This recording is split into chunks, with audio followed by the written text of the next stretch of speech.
উমৰাংচুৰ ঘটনাত জড়িত কোনো সাৰি নাযাব বা যিসকলে এই অনৈতিকভাৱে এই কামত হাত দিছিল তেওঁলোকক আমি কঠোৰৰ পৰা কঠোৰতম শাস্তি দিম উমৰাংচুৰ ঘটনাক লৈ মুখ্যমন্ত্ৰীৰ ডাঙৰ ঘোষণা নিহতৰ পৰিয়ালক সহায়ৰ আশ্বাস হিমন্ত বিশ্ব শৰ্মাৰ আমি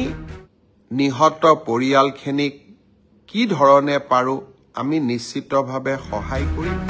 ঘটনাত জড়িত কোনো লোক সাৰি নাযাব বুলি কঠোৰ সকিয়নি মুখ্যমন্ত্ৰী উমৰাংচুৰ ঘটনাই আমাক সকলোকে দুখিত কৰিছে 9 জন লোকৰ মৃত্যু হোৱাৰ সম্ভাৱনা প্ৰকট হৈ উঠিছে 4 জনৰ মৃতদেহ আজি পৰ্যন্ত আমি উদ্ধাৰ কৰিছো আমি নিহত পৰিয়ালখিনিক কি ধৰণে পাৰো আমি নিশ্চিতভাৱে সহায় কৰিম আৰু যিসকল এই দুৰ্ঘটনাৰ লগত জড়িত বা যিসকলে এই অনৈতিকভাৱে এই কামত হাত দিছিল তেওঁলোকক আমি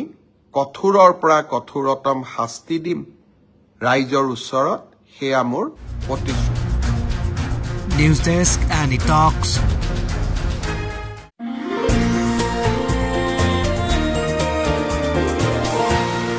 এনি টক্স